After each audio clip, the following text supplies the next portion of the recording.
पाली के नागरिकों के लिए आफत का पर्याय बन चुकी एल&टी द्वारा शहर में बिछाई गई सीवरेज लाइन की डिसिल्टिंग का कार्य युद्ध स्तर पर जारी है, जिससे यहां के नागरिकों को गंदगी और बदबू से राहत मिलने की उम्मीद जगी है। गत कई माह से पाली शहर की विभिन्न कॉलोनियों के बाशिंदे सीवरेज लाइन के जाम होने से भारी समस्या का सामना कर रहे हैं।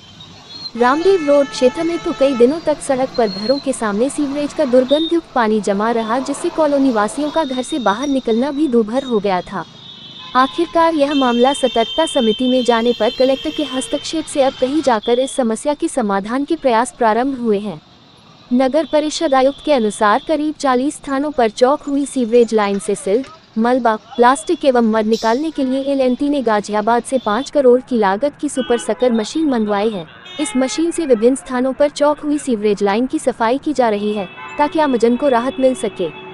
वॉइस ऑफ मारवाड़ के लिए पाली से मनोज शर्मा की रिपोर्ट। ये जो बिपरजॉय की घटना हुई थी और अतिवृष्टि हुई थी, तो कुछ लोगों ने अपने प्लॉट्स पर इसका पानी सीवर लाइन के मैन होल खोल करके और इसमें डाल दिया था। तत्समय जो है प्लास्टिक, पॉलीथीन, बहुत सारी मिट्टी और सिल्ट और पत्थर इत्यादि इसमें भर गए थे। उसकी वजह से सीवर लाइन की सफाई प्रॉपर सीवर जेटिंग मशीन से हो नहीं पा रही थी।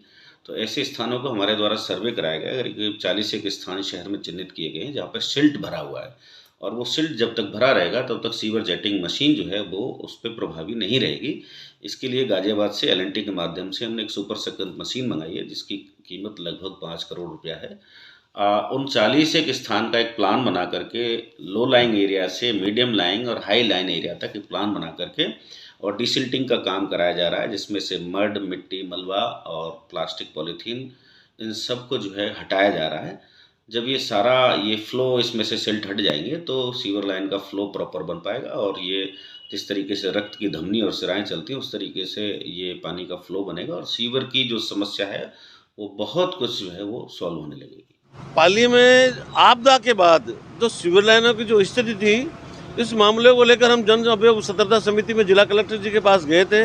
उस मामले में कलेक्टर साहब ने प्रसंज्ञान लेते हुए निगम के अधिकारियों की और एल&टी की और जो एजेंसी से संबंधित है उनकी सबकी एक मीटिंग बुलाकर सीवर लाइन की समीक्षा की थी, और उसमें जो मिट्टी जमा है उसको निकालने के लिए जो एल&टी ने जो अभियान शुरू किया, निश्चित रूप से मैं जिला कलेक्टर साहब को, हमारे निगम के अधिकारियों को और एल&टी के अधिकारियों को भी इसके लिए बहुत बहुत धन्यवाद देना चाहूँगा कि निश्चित रूप से पाली के जो निवासी हैं जो सीवर लाइन से काफ़ी दिक्कतें हो रही थी, उनको इससे काफ़ी राहत मिलेगी और निजात मिलेगी, और जो आने वाला समय है वो भी हमारे पाली के लिए अच्छा होगा।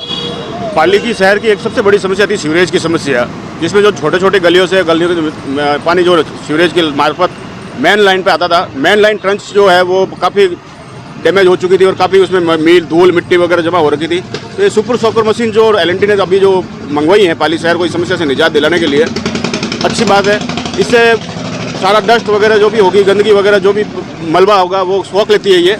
तो इससे मतलब काफ़ी गलियों में पानी का प्रेशर भी उतरा है, और इससे आमजन को भी राहत मिल रही है, क्योंकि मेन लाइन चौक होने के कारण पीछे की गलियों का पानी वो रुक जाता था और फिर वो घरों के बाहर आता था और गंदगी फैलती थी। कि इसका नाम है सुपर सकर मशीन, ठीक है, और इसकी कैपेसिटी है 2200 PSI, और ये 2 मशीन कंबाइंड होकर के चलती है। इसमें एक सेक्शन का काम करती है, एक जेटिंग का काम करती है। लाइनों में जो कचरा होता है, मिट्टी वगैरह हुई, कोई कट्टा वगैरह हुआ, या जो कपड़ा वगैरह, ऐसे जूट वगैरह जो बनते हैं, उनको ये अपने प्रेशर से बिल्कुल अलग करके उनको पूरा खींच करके पीछे डाउन स्ट्रीम तक लेके जाती है। फिर उसके बाद में हमारा जो टैंक है, कैपेसिटी है उसकी 10,000 की, उसके अंदर हम इसको सक करके उठा करके उसके अंदर स्टोर करते हैं, और उससे फिर इसको हम बाहर डंप करा देते हैं। और रही इसकी कैपेसिटी की बात, तो सर जैसे मान लीजिए लाइन के अंदर किलो 2 किलो तक के जो पत्थर होते हैं, डेब्रिज होते हैं, उनको भी ये सक करके उठा लेती है।